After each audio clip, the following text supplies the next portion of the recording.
Christian agency is a topic that most modern Christians have probably never heard expounded on at all, much less from a pulpit. In an age of emasculated pastors and churches, cowardice and abdication are paraded as faux virtues, while competence and righteous aggression are condemned as toxic masculinity. Denouncing the willingness to use deadly force is easy and might feel virtuous as you sit in safety and comfort. But what happens when there's a bump in the night? When that safety and comfort is suddenly shattered, who do you wish was there by your side? The man who rejects his God-given responsibilities in order to embrace the longhouse, or the man who is willing and able to bring force to bear against threats to his people? Today on the Hard Men Podcast, we are joined by Marty Combs, a friend of ours and a recent viral sensation who killed a bear after it charged him in his kitchen in the middle of the night. We'll talk about Christian agency in the midst of an effeminate culture, what tools and training men should be working to acquire, and of course, fighting bears. All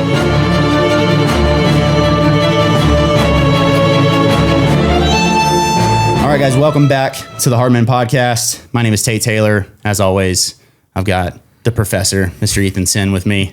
And today we are joined by a special guest, Mr. Marty Combs. Welcome to the show, man. Oh, thank you. Thank you for having me.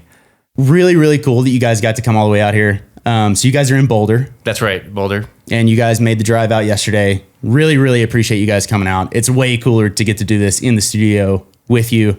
So really appreciate that. And yeah, thanks for coming on. Yeah, I agree. It was a pleasure to make the drive, and happy to be here with you guys and meet you in person. Awesome. Yeah. So today we're going to be talking a little bit, obviously, about the encounter you had in your kitchen with a black bear, but also about this concept of Christian agency, which is something that you kind of did. You kind of took the conversation around this event and all of the buzz and noise around it and went in that direction, which I'm a huge fan of, and I think it's something that we kind of bring up pretty often here on this show.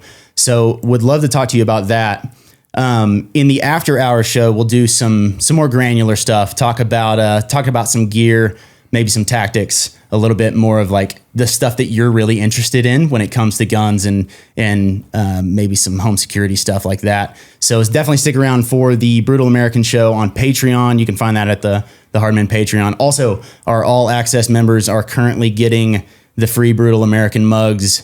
So if you guys are signing up for the all access Patreon over there, you get a Brutal American mug, and yeah, definitely go check that out. So starting off here, just give us a little bit of background on yourself, like family, like are you married, have kids, where you grew up, all that good stuff.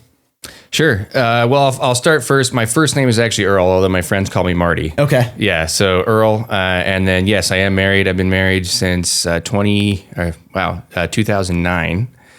My wife is amazing. Love her. We met at Wheaton College and then lived in the city of Chicago for a couple of years, moved out to Boulder. We now have 6 kids. My oldest is about to turn 12 on Friday. And then all the way down to, we have twins that are 2. And yeah, live in Boulder, Colorado, and we love it there. We go to the Well Church and got a great community, and we're feeling very blessed. Chase Davis made sure on Twitter that we asked where you went to church. So I'm glad you like proactively answered that question. He was like, "Hey, where's that guy go to church?" That's what was wild about your video. I saw it, and it was one of those videos I almost kind of didn't watch the end of it, and then I saw you pop up in like your Christian nationalism t-shirt with a glass of whiskey, and I'm like, I sent it to Tate, and I said, "This is pretty cool." Like who? Yeah, who is this guy? And then Tate reached out to Chase. He's like, actually, he's an elder at my church, so it worked out pretty cool. Crazy how small the world is too. Like you see something like that, and then like a couple connections away. So really, really cool. So married, 6 kids, Boulder, Colorado. I had this question, and I was thinking about this earlier. Like, how do you give someone like a quick like snapshot of your life? And so the way that I wanted to phrase it is like, if there was a movie trailer for your life up to this point, like what would be in that like 30-second movie trailer? 30-second movie trailer. Born in Barrington, Illinois. Grew up going to Willow Creek. Played baseball as a kid and loved baseball. Played baseball all the way through college at Wheaton. Went to Wheaton College, met my wife. Moved out to Boulder in 2011, and we've been there since. And that's also when we started going to the well, which again, I mention it a lot. I know Chase wanted me to mention it, but it's really, it really is a great community, and it's been super influential and a huge blessing in my life. So our church community is huge. I'm also an elder there, a lay elder. Let's see, out of college for work, I joined the family business.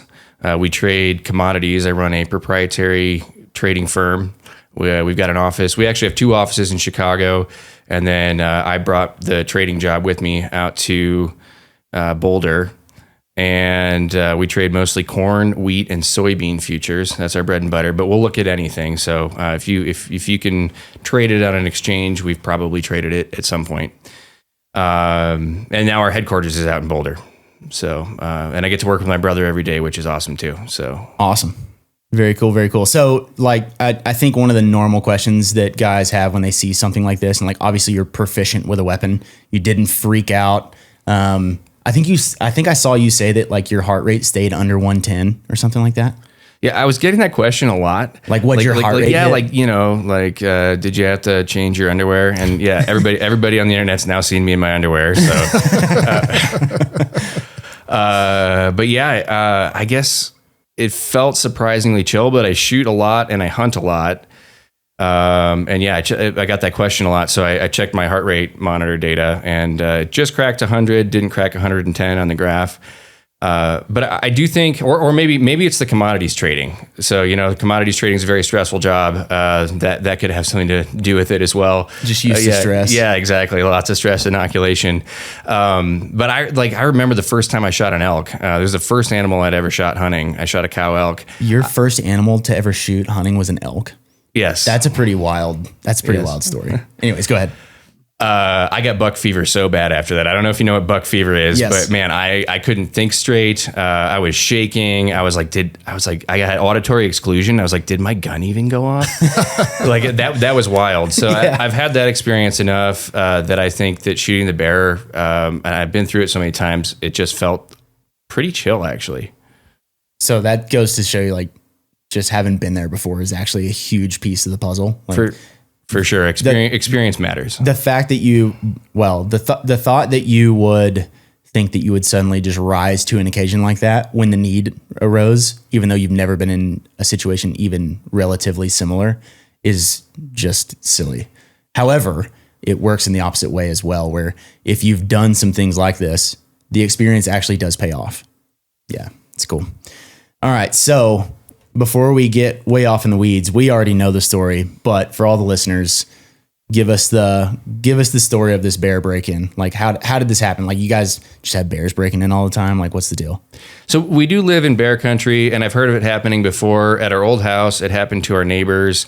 Nothing happened. Their dog actually scared the bear out of the house, which is, in my opinion, a better result. So it's not uncommon, but the wife woke me up, bump in the night, and checked my cameras. We've got a really good security system, and I've got good cameras. I realized in hindsight they're definitely directed towards people and vehicles. So I checked, no people, no vehicles, don't know what's going on, and it kind of felt like any other bump in the night, if I'm being honest. And just out of habit, I grabbed my AR-15. And I go downstairs, honestly thinking it's nothing, like the wind blew and a door slammed, or, when our boiler kicks on, the whole house kind of seems to shake. And, went down basically expecting nothing. As I got closer to the kitchen, I heard a little bit of rustling in there. And so if you haven't seen the video, I kind of checked one corner from where the sound is coming from, nothing there. And then I head further into what is our living room.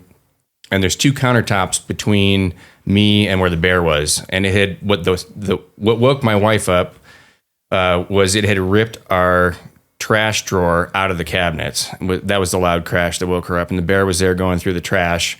I couldn't quite see it, but I knew it was a bear. As soon as I first saw it, I knew it was a bear. I kept moving to try to, get a better angle on it. And then that's when it saw me and it charged. And I put 7 rounds in it. All 7 rounds hit the bear and died right there. After that, it was a mess to clean up, but everybody was safe, and I was just very thankful that God gave me the tools and the ability to be able to protect my home. I have 6 kids upstairs that are sleeping. My wife, we actually have an au pair as well, who I'm in charge of, I'm in charge of her safety. and obviously myself too. But just very thankful to the Lord that He gave me the agency to do that. As you're going down the stairs, what was going through your mind in terms of what might be down there? Because like I'm sure you wake up all the time and check the house. You heard something. It turns out to be nothing, right? Like probably 99 times out of 100 when you get up, it's nothing. But what do you think was down there? Was bear your first thought? Honestly, I thought it was nothing. You know, I was headed down the stairs. Just thought it was something. You know, and I could hear some rustling, but you never know. It could be the curtains. Who knows what's going on? And also at that point, I think I had used my light, and I kind of announced. I'd never really said anything, but just by using the light, I had announced my presence. And so at that point, I'm like, okay, could turn around and go up the stairs, or just continue what I'm doing right now, while I still have a little bit of advantage maybe in terms of surprise. So that's why I kept going. And then when I saw it was a bear, it's like, okay, deal with the problem. Yeah. Yeah. But it wasn't like it's probably a home invader or something else. You're like, it's probably nothing, right? Yeah, that's what I thought, especially because I didn't see anything on the cameras. Yeah. There was no evidence to suggest that it would be something dangerous, I guess. And I think when you watch me go down the stairs, I go down the stairs pretty casual. Yeah. I think you can kind of tell. I have got a rifle sling or a sling on my rifle. I didn't even put it on, right? Like that's something I probably should have done in hindsight, is like, well, if you're going to pick up your rifle, put your sling on. Or sorry, pistol. It's an AR-15 pistol. We may need to cut that out. Yeah. We know what you mean. Okay, yeah. It's a pistol. It's not a rifle. So like just for when the ATF watches this. So do I need to start over? No, you're good. Okay. Don't worry about it. So yeah, I was very casual going down the stairs. Didn't even put my rifle sling on, pistol sling on, and was really expecting nothing. And then all of a sudden it was a big something. So when you think about preparedness and home defense, how do you prepare your family for stuff like this? What do you tell your kids or your wife? And she woke you up and that was her expectation that you would figure it out. But how do you train your kids and family? Yeah, so that's a great question. I have a protocol for myself for sure, but for my wife and kids, it's like stay upstairs, right? Don't come out, don't go downstairs. And my wife and I actually did a little bit of an AAR, after action report or whatever. And, she said, wow, I stuck my head out the door. Should I have even done that? Should I have just stayed upstairs? Should I have called 911 right away? And so, yeah, we did go through that and talk to the kids about that, like, hey, if something happens, stay in your room. Mom will come get you, or I'll come get you. But mom's going to come get you, and dad's going to go deal with the problem. Yeah. Don't call 911 until we know if we have to get rid of this body or not, right? Yeah, right, exactly. We did not call 911 right away, and I'm a little thankful just because I was like, oh gosh, now it's a bear. Now what do I do? And I kind of sat there thinking for a while, like, how do I report this? Yeah. What was that process like? What did you end up needing to do in order to like report that whole thing? Was it a massive headache? It wasn't too bad. So my brother-in-law actually worked for Parks and Wildlife for a while, and he was the first phone call I made. Okay. I was like, hey, this is what happened. What do I do? And he's like, try to get a hold of Parks and Wildlife, and they'll come up and take a report and take the bear. And I called Parks and Wildlife, but they were closed, so I got their answering machine. I ended up calling the sheriff. And I actually led the sheriff to believe I had a live bear in my house, which I don't know if that was wise in hindsight. I was just hoping they'd get there quick. Like, hey, come get this bear. There's a bear in my house. Yeah. And the response time was like, even though they thought there was a live bear in my house, I think it was long. I don't want to. I love the sheriff. I don't want to knock on him too much. I live in a rural area. It just took him a long time to get there. I don't know if they had other calls they were responding to that were more urgent, but. That took a while, and then they put me in touch with Parks and Wildlife. So the sheriff came and took a report, and then Parks and Wildlife came and took a report, and then Parks and Wildlife took the bear. Well, I think that's a valid point to your agency comment is if it takes a while for law enforcement to respond, I think that's something that a lot of people kind of chalk up to like, I don't need a gun.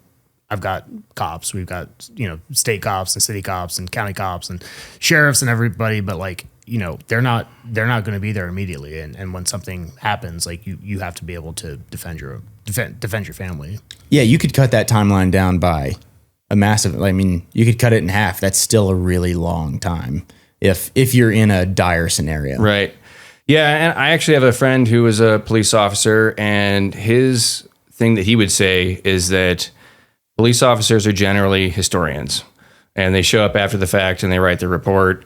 Every once in a while they get to participate in history, but for the most part, they're historians. And so take that into account as you will. You may need to have the capability to do something in the moment when the police are however far away, Yeah. No, that's a good point.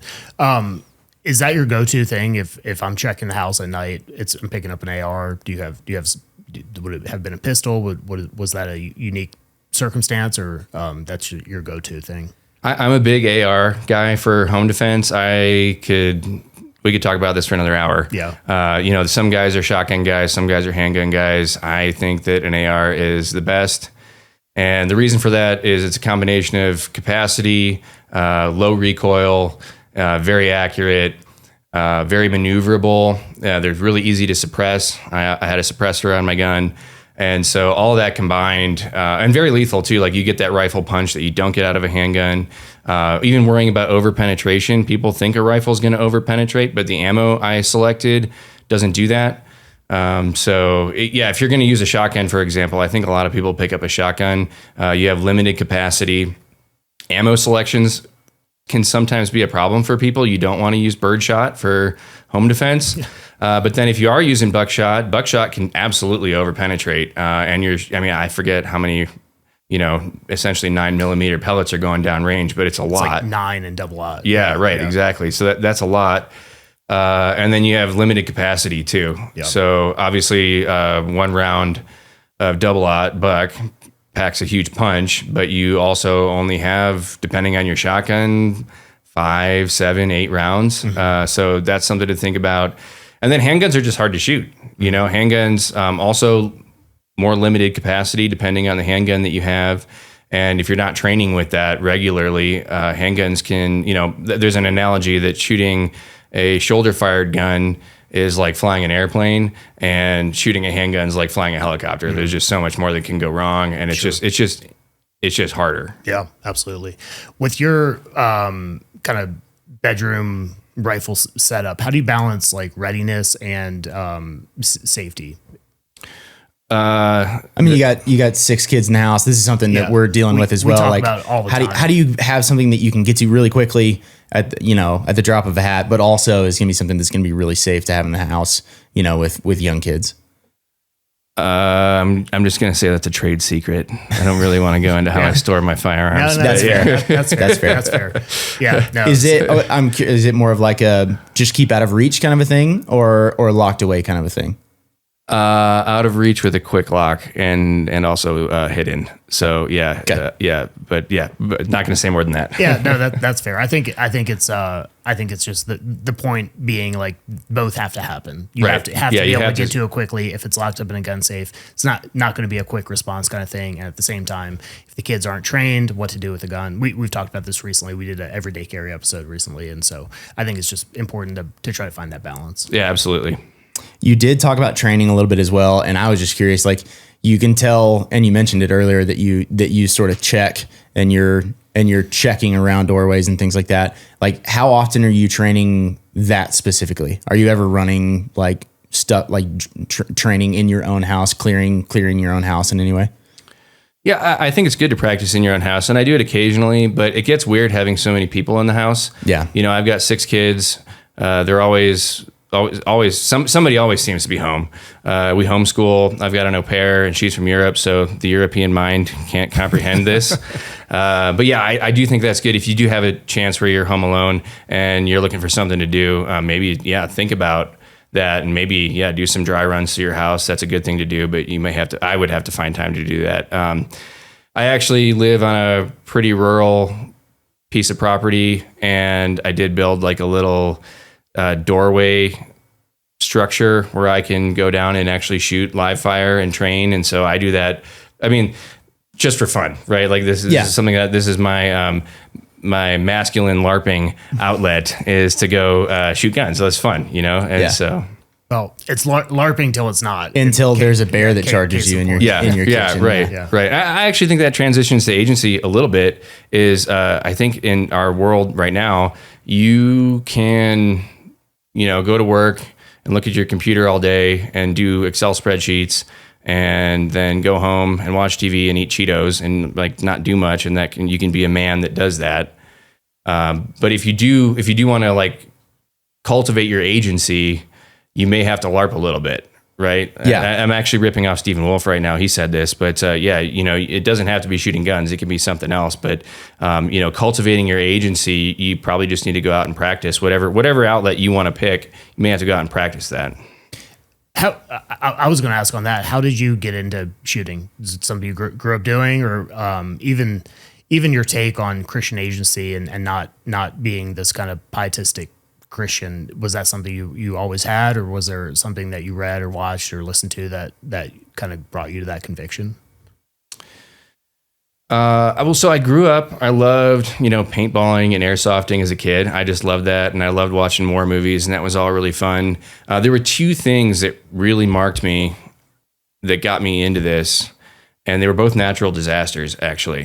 So I was in New York City during Superstorm Sandy. I don't know if it was Hurricane Sandy or Superstorm Sandy. I was there, and it got scary fast. Like the power went out. I was there as a tourist, and our hotel was only like a block or two from where the power went out. And living in Manhattan for a few days with no power, no water, all the food's gone. I mean, thankfully the hotel had enough provisions for us, so it was fine. But you just saw how quickly things devolved. And I was like, oh man, this is super scary. I didn't even actually own a gun at that point. I went home. I think I bought a gun like 2 months later after that. I was like, geez.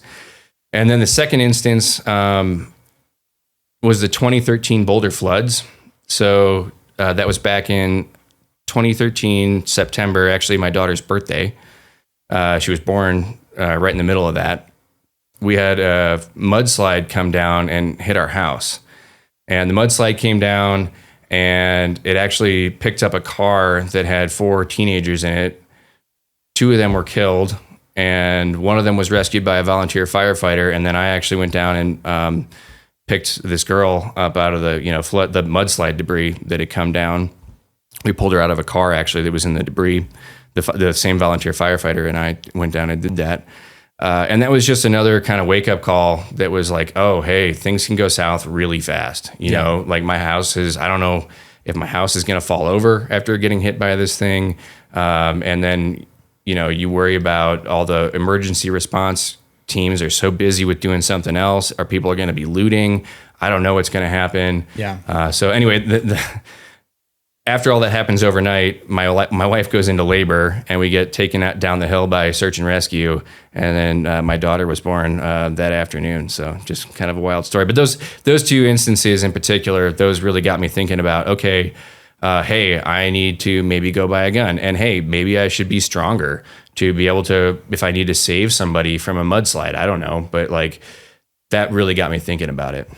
You guys went and trained in our little gym here today, and that's like, you could tell, even coming out here, you're like, hey, I'm going to need a gym recommendation. And it's like, I know we're going to come out there for a day or two, and you know, it's sort of like vacation mode type of thing, but you're not skipping that stuff even here.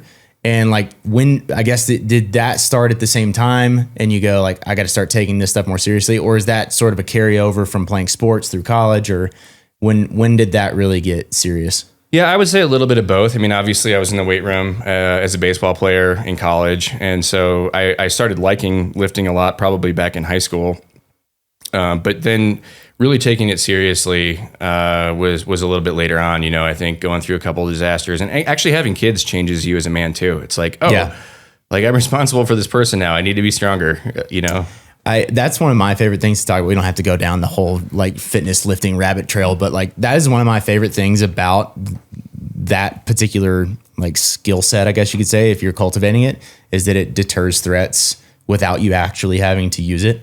And you know, like even Matt and I were talking earlier about like like, yeah, that dude's super strong. Like, you guys should go lift. Like, but you can tell, like, I'm not surprised by that at all. Like, it doesn't take much for you to figure out, like, you're a physically capable person. But then you see video of you shooting a bear in your kitchen too, and you're like, oh yeah, guy can handle himself. But I guess back to some of the more, I don't know, maybe like theological implications that you were asking about, like this Christian agency thing. When did that become a conviction? And then like, what was kind of the path that led you? Has it always been that way for you? Like, did you grow up like that? Or is it something that you like, you know, have come to over time? I've come to it over time, but I had this discontent when I was a kid that I couldn't really express. I didn't have the I don't know, the words for it, I guess. I grew up in what I call like nice boy Christianity, where, you know, you're just supposed to be a nice boy. And that's what Christianity is. And if you upset the status quo, you're probably sinning, which isn't true. Like, yeah, you know, it's just boys being boys. And, you know, if you really, really, really need an outlet for your agency as a man, well, you can go play sports. You know, that's where you go. And that's the extent of it, you know? And then I guess I was just reading 1 Samuel and, you know, reading about David and his mighty men and reading about Phineas and just seeing that there's probably more out there. And then I don't know. I mean, honestly, like my pastors have been big in helping me cultivate this. I think one of the things that was actually really discontent, or a big point of discontent for me as far as what I saw as Christians responding to something was Obergefell. That was kind of one of my big wake up calls, was that like, hey, we should just be calling this bad. And we should say that we can't do this. And people should be standing up against this. And this was back in 2015, obviously. And I was looking around to thought leaders and I'm like, it seems like the best answer that Christians have right now is sort of a libertarian stance on this, where it's like, well, who cares what you do in your bedroom? Mm-hmm. And I'm like, no, like that's like the Bible. Show me that in the Bible, please. Like, I don't see that. And so that was one of the things that really got me going, was like, oh, we need something better. We need something more. That's a super interesting that you bring this up. This is one of my favorite things to talk about, actually. But I can relate a lot to being younger, growing up in that same like nice boy Christianity. And it being such a strange dichotomy and I mainly played football. I played baseball a little bit as well, but like going on Friday nights and there just being like this wholehearted, the entire community is behind us winning, like small town, East Texas football, and everything is like team play, literally to the point of like Christian virtue. Like, you die for your friends. You make the block that makes sure we score, and you don't get any of the credit kind of stuff. And that was like just preached into us constantly, but it was never connected to the gospel at all. And then on Sunday morning, those same guys that were really high performers on Friday night were basically told that their high performance was vainglory and pride. And it was just the strangest thing in the world to me to watch the guys who were really like the ones that you were hoping would be the next generation of leaders in the church be utterly pushed away because they were high achievers. Well, it's also disconnected from real life. It's fine to do that on the field. It's fine to do that on the baseball diamond, but not in real life, right? Like, yeah. It's okay to be masculine in the dojo, but then when it comes to real life, we don't want to see any of that. Right. Yeah. Yeah. You utterly capitulate and let everyone else win. You just like, yeah, I was going to give the ball to my son at the baseball game, but that woman with the short hair came over and yelled at me. So I guess I better give it away. Like, it's just the craziest stuff like that I agree.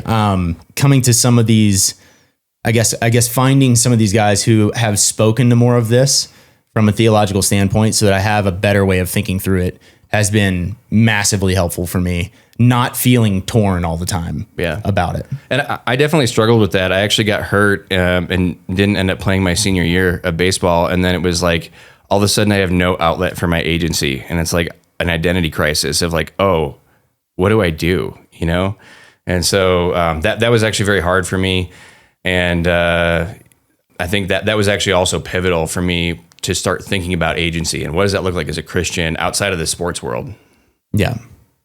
Yeah. I mean, I think that this idea of agency and just going to do stuff is probably tied. I don't know what your eschatology is, or if you guys have talked much about that, but seeing the t-shirt you're wearing, it seems like it would align pretty well with post-mill hope. And so, at least optimistic, at least in some optimistic. way. Yeah. And so like, does that play into it at all? Or what came first, agency, and like, actually we have this whole system of eschatology that aligns really well with what I'm convicted of. Yeah. I like post-mill guys a lot. They seem like they're having the most fun. And so we have a great time. Yeah, they're I just look around and see who's having the most fun, and I want to go hang out with them. Yeah. So I actually don't know if I'm post mill or amill. I kind of waffle back and forth. It's not. I don't think about it too much. Yeah. Since you asked me right now, I would say I'm probably like optimistic amill. But I've got nothing against the post mill guys, and like I said, you guys are having a blast, and I want to hang out with the post mill guys who are having fun. So absolutely. I saw you had a GBRS tank on in one video. You had Haley Strategic shirt on. Have you done some of these courses, or do you do their do their training, or like what are the most, I guess, books or videos or whatever like that are really helpful in terms of like what you're trying to go for, trying to achieve? Yeah, I am kind of like a gun guy nerd, and I have not taken very many classes. I've taken some very basic classes. I would love to go take a Haley class. I would love to go take a GBRS class. John Lovell has classes. I'd love to go take one of his. I'm so busy that I haven't had the time to do it. But I do have the time to watch YouTube videos and learn from these guys. And there's so much good free content out there that you can go watch. And I actually think this speaks to agency. I'm just a normal dude. Like, I have no military or law enforcement priors. I just watched some YouTube videos and bought some guns, and basically learned from smart guys and put it into practice and taught myself how to shoot. Essentially, went to the range, had a plan, executed the plan, became a better shooter, and just did that. Like, you can just do stuff, like teach yourself how to shoot. Yeah. No, I think that's really encouraging for like just normal guys. You don't have to have a background in getting trained by the military or law enforcement or whatever. Like, this should be every man's thing, right? Yeah. Like, everybody should do it to some degree. I will say I did like one big help to me. I have several friends who are in the military, and I did go shooting with them quite a bit. And so like practically watching a YouTube video and then going and doing it, that can be kind of hard. There's a pretty big gap there. But I do have some sort of mentors who I've just gone to the range with one-on-one, and they were very influential for me. So I didn't totally do it on my own. But again, making friends and inviting them to do stuff also falls under the agency category. Yeah. You invite your military buddy to the range and learn as much as you can. So it's not like golf where you can just watch a YouTube video on how to correct the slice and just go out there and then just go do it. Yeah. I think golf is probably harder than shooting, if I'm being honest. Do you have a good group of guys you train with regularly, or you do it on your own, or how do you do that? I shoot on my own a lot, and then I've got some guys at church that we shoot together, and that's a lot of fun. I go on an annual fishing trip every year, and there's a couple military guys on that, and we usually try to get some trigger time in then. So whenever I can, I shoot with other people. When we've talked a lot about the defense and protection and things like that when it comes to agency. With the natural disasters and the mudslides, and are there other areas of your life where you are reinforcing and hardening those things as well? We've talked about the gym, but like what else does that bleed over into? You mean like homeschooling your kids? Like, get your kids out of the government schools? That's a good place to start. I don't know. No, I think that's great. I mean, that's a protection aspect. I had a friend who was talking to me, and he's like, well, it's probably okay to send your kids to public school or government school if you live in a conservative area. And I said, you sure about that? Like, who's the most liberal? If you live in a small conservative town, who's the most liberal person in that town? It's probably the elementary school teacher, because they came out of a Marxist institution, or like a giant Marxist think tank, and so are you sure you want to be trusting your kids with them? Right. And obviously private schools, I got to see your school today. Yeah. Here, beautiful children. It looks like you guys are doing a great job. Private school can be really good too. But do whatever you have to, exercise your agency however you have to protect your kids and get them out of the government schools. Oh yeah. 100%. Yep. With the after action report, back to, you said you and your wife kind of debriefed it. Anything you changed afterward, you said, or did differently, or just run it back? Like, were as prepared as you wanted to be, or? I actually think she did a pretty good job. She did stay upstairs. And then if you watch the long form video, I'm not sure if you guys have seen that, you can see her talking to the kids. She's telling them to, I forget what she says, like calm down, stay in your room. So she actually did a really great job. This was actually some of my favorite comments were, this is obviously fake because that woman was way too calm. And like my wife, I call her my unicorn. She is awesome. She's amazing. She's really good under pressure. And she's brilliant, and she did a great job. We did talk about it. We might up our camera and security game just on that side of the house. The bear did approach the house somehow. I think I know how it happened, but we probably need another camera or two on that side of the house. Again, like we're pretty much geared towards people and vehicles, and we do have a camera on that side of the house, but we got past it somehow. So we're talking about security system and things like that. One of the things you said in, I think one of the videos you posted was something like Christians are used to being doormats, and we're supposed to kind of roll over. And this is the pietistic thing, the kind of John Piper way of thinking through things. When Christians don't act like that, like other Christians expect that to be the norm, and then certainly the world expects that to happen. What kind of like pushback do you expect or have you received when you stop the Mr. Nice Guy thing? Yeah, I think you need some wisdom about it. It depends on your station in life and where you're working and what kind of risk you're willing to take. So that's also part of agency. You may have to hide your power a little bit. At the same time, I think like I said, you can just do stuff. You can just say stuff, and you are going to get pushback. Like if you work at some job where they're heavy into DEI or something like that, you are probably going to get pushback. Our church in Boulder, we've gotten a lot of pushback from the community just for taking a stance on biblical sexuality. We got kicked out of one of our buildings. We were renting at the time. Thankfully now we own our building. But our church got kicked out of the place we were meeting just because of our stance on sexuality. So, there are risks associated with it. But yeah, the world is going to freak out. They're used to Christians as being like, okay, sorry, like we'll be nice, we'll change, we'll disobey Scripture and cave to the pressure. And so that's something each individual is going to have to wrestle through as they think through how they're going to exercise their agency. But I also, back to the church real quick, I'm really thankful we bought our building. So that's like our church exercising agency, where we own our building now and we're not going anywhere. And you can't cancel us anymore. Yeah, absolutely.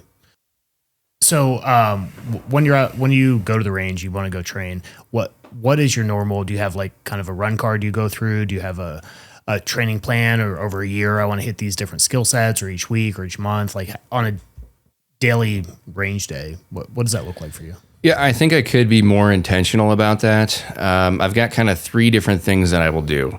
One is I've got a shooting range set up right off my home gym, and I will literally do a set of squats and then go outside and rip some rounds off and just work ready ups or something simple like that, and then go back in and do some more squats. The second one is I'll go down to my shooting range, which is lower on my property, and there I've got some steel set up, and I will work on target transitions, things like that. My little doorway that I've got set up, I'll work on doorway movements, and because you don't want to stay in the fatal funnel. There's a lot that goes into that, so I'll go down and do that.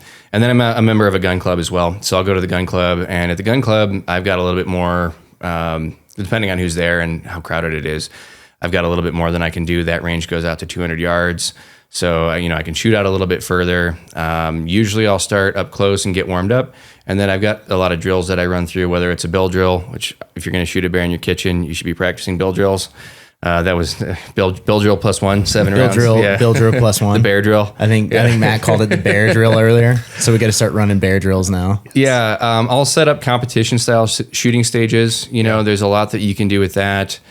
And I'll do rifle and pistol. And honestly, if I'm being honest, I spend more time on my handgun just because, the handgun's a lot harder. So I think if I'm, in terms of time spent at the range, shooting is shooting. And honestly, I think shooting a handgun transfers a lot to shooting a rifle, or carbine. So I'll do that. And then the thing that I've gotten into recently is I love long range shooting. So that's a discipline that I've really started to enjoy. I don't get to do it as much, but whenever I can, I've gotten the chance to stretch it out to like 1,000 yards. a couple times recently, and that's been really fun. And that's fun because you get to nerd out on ballistics and creating dope cards, which is data on previous engagement, and just learning your rifle and learning how to be effective. And obviously that transfers over to hunting. That'll get your confidence up a lot for hunting. If you're not used to shooting 400 or 500 yards, or you've never done it, just knowing that, I know my hold at 500 yards is this with this gun in this temperature at this elevation, and you just execute. We just did that with the boys this week. We went out to a range. They have steel out to 1,000, so we took 11 of our Tize 2 boys out there and did that, and it was a good day. And just like you're saying, getting ready for an elk hunt, later this fall, trying to get them kind of dialed in, get them comfortable, get them behind a scope, and let them throw some steel out there. Speaking of the bill drill, obviously close engagement with a rifle. You obviously practice shooting close range with a rifle, right? Like I saw you at EOTech on there. Do you have that DCR reticle, or are you just used to holding over, Yeah, I did see my sight, so that was good because I practiced ready-ups a lot, and I had people commenting on the internet like the guy probably didn't even see his sight. I did see my sight, and I hit all 7 times. I don't think I was using the bottom hash on the EOTech at that range. I was just saw a dot and started pulling the trigger because it was quick. But yeah, I do shoot up close a lot because if you're going to use an AR-15 for home defense, you should be running bill drills with your AR-15 just to make sure that you're quick and you're getting that sight picture. And even safety discipline is really important. Just breaking that safety and getting that sight picture without even thinking about it. It's really important. So yeah, absolutely. Shoot up close with a rifle. Nothing wrong with that. And I also think this goes back to the debate a little bit on handguns versus an AR-15 pattern for home defense. I'm faster and more accurate with an AR-15 than I am a handgun, even at close range. And that's one of my favorite things to do, actually, is run guys through drills up close. We're going to do it with a pistol, and then we're going to do it with an AR-15, and you're just going to see how much easier it is to get those hits and how much faster you are. And obviously, it's a more lethal round. Yeah, for sure.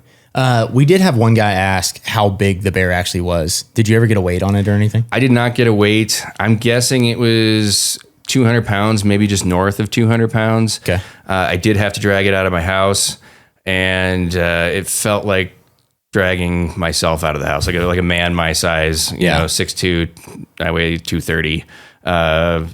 Felt like dragging that out of the house, and then I had to drag it up the hill with Parks and Wildlife to get it to his truck. So yeah, I'd say just north of 200. On like shot placement, do you know roughly like what your shot placement was with your 7 rounds? So I slowed it down. I looked because I probably watched this video more than anybody, if I'm being honest. Yeah, because like the after action stuff, I was like, what did I do right? What did I do wrong? The first shot was a headshot. I actually think the first shot was all I needed. Like you can see it in the video, especially if you zoom in. You can see the first shot was a headshot. That was probably it. And then just like Chris Costa said back in the Magpul Dynamics days, shoot it till it changes shape or lights on fire, right? So the bear was still moving. I basically just kept shooting until it wasn't moving anymore. Yeah, that's awesome. Heck of a story, dude.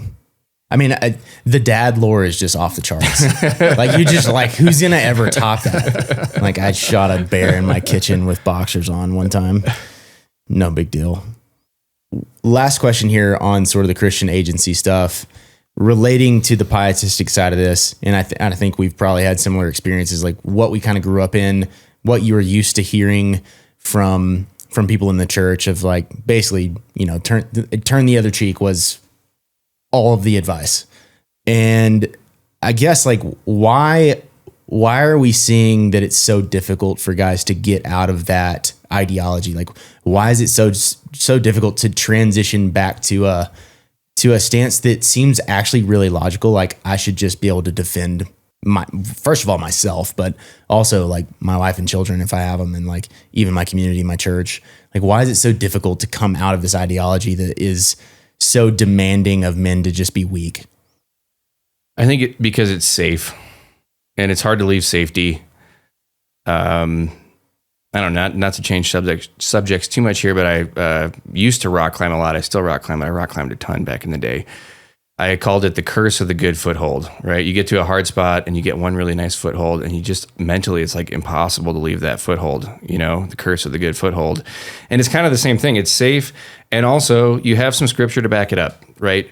And so that's what I saw. And I think that's what I saw, like really diving into some of the Old Testament stories, and even diving into the words of Jesus. Like it's not all turn the other cheek, the same dude went in and flipped tables, right? Right. So you have to reconcile that. And so I think what it would be helpful to get out of that is the whole counsel of God, right? You have to take the Bible. They have to take the whole Bible. You can't just say, well, you need to be a nice boy and never upset the status quo. And here's some Bible verses to back it up.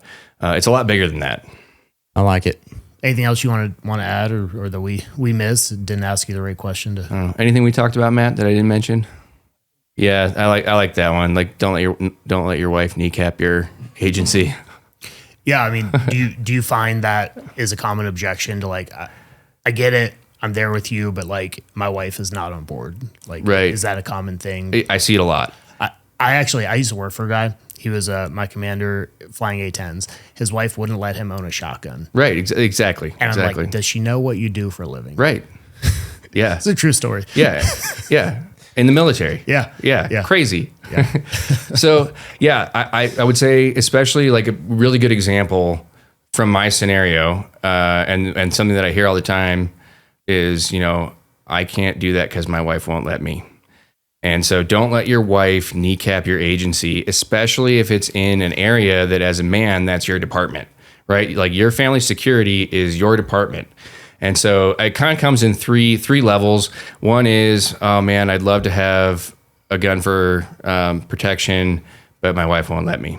And then the second one is, oh man, I'd really love to buy an AR-15, but my wife's kind of on board with handguns or shotguns. I'd really like to have an AR-15, but my wife won't let me. And the third one that I hear a lot actually is, I own an AR-15, but my wife won't let me use it for home defense, right? And so if we're being honest, bump in the night, it's you going down. It's not your wife. And if it is your wife, you've already failed. Yeah, okay. You've got much larger problems. Yeah, right, exactly. So, but yeah, you're the one going down there. So you should have the tools that you deem necessary to execute that mission. And don't let your wife kneecap your agency by saying, hey, you can't have the tools that you desire for that job. And it's always because of some political pressure to it. So it's like some, she read some post about how AR-15s are bad, and now she doesn't want you to have one in the house or use one for home defense. It's like, no, if that's legal in your state, you should absolutely have the agency to say, this is my department, I'm going to do this, and I value your opinion, but I don't need your permission. And I think this is actually one of the main issues that we have right now with our entire movement, is that we allow the people that hate us to dictate like where the center is and like frame everything and go, actually, that's really bad. The optics of it aren't good, that you might have the tools that are necessary to defend yourself with violent force. Yeah. Like, actually, I don't care what you think. It's the same guy, like guys on Twitter, avowed atheists telling Christians how they need to think or behave or whatever. It's like, why are we listening to you at all? Like, yeah, exactly. Yeah. I think what you're talking about even reveals the deeper issue though of like, if that's the most common objections and if that's the conversation that guys are having with their wives, it's actually revealing that the home is disordered, right? It's somewhere between like egalitarian to feminized, and it's ultimately the wife is the head of the household. The husband's at the gun counter and he has to call, yeah, I'd like to buy this, but let me check in with the boss. Like that, it's showing a much deeper issue. And so this is one way it's revealed, but it's going to be pervasive throughout everything. Yeah, I've had this conversation with guys who claim to be complementarian. I'm like, I've got some news for you, bro. Like, you may not be complementarian, or at least not as much as you think, right? Like, and I'm not even complementarian, but like, it's just kind of, that's actually like peak complementarianism in my mind. But no, I think that's accurate. Like you're like, actually, because what's true, like, that this actually is correct, but it's just really uncomfortable to take that full step. So you're like, I'll just take this middle ground one. But in reality, you function as if you never took the step. Like, you're still egalitarian. You just call yourself this other label. And I think there are many cases that are like that. What's wild is I went to Southern Seminary, and they taught egalitarianism and they taught complementarianism as like, these are the, these are what people believe. They didn't even say there's anything right of complementarianism. Like they didn't use the word patriarchy. Like they just pretended like it didn't exist. Or even just traditional. I think that was the term back then, was like there was a third option, but we're not going to talk about it. It's like traditional or patriarchy. And like it's actually binary. It's one of these two. And complementarianism, we actually just made that up in the 80s. Yeah. Right. 100%. Eric's talked about that ad nauseum on this podcast, but it's true. Like it's a halfway house. Cool. All right. I guess we'll wrap this up right there. Before you guys go, we are going to go through the bump in the night kit, like what exactly you used. We'll let you get super granular with your home setup, and as far as you want to, anyways. We might go through a little EDC since we did that recently, and we'll do all that stuff over on the Patreon show at The Brutal American. So definitely check that out. Thank you guys for the support over there on Patreon. You guys make the show possible. So definitely go check that out if you haven't. These podcasts are available on video behind the paywall. So if you guys want to get a look at the studio and what we got going on in here, definitely go check out the Patreon. But I think that covers it. You got anything? Nope, that's it. Cool. Thanks for having me, guys. Yeah, thanks for coming on. Yep. Really, really appreciate it. Thanks for coming out. As always, stay frosty, fight the good fight, act like men.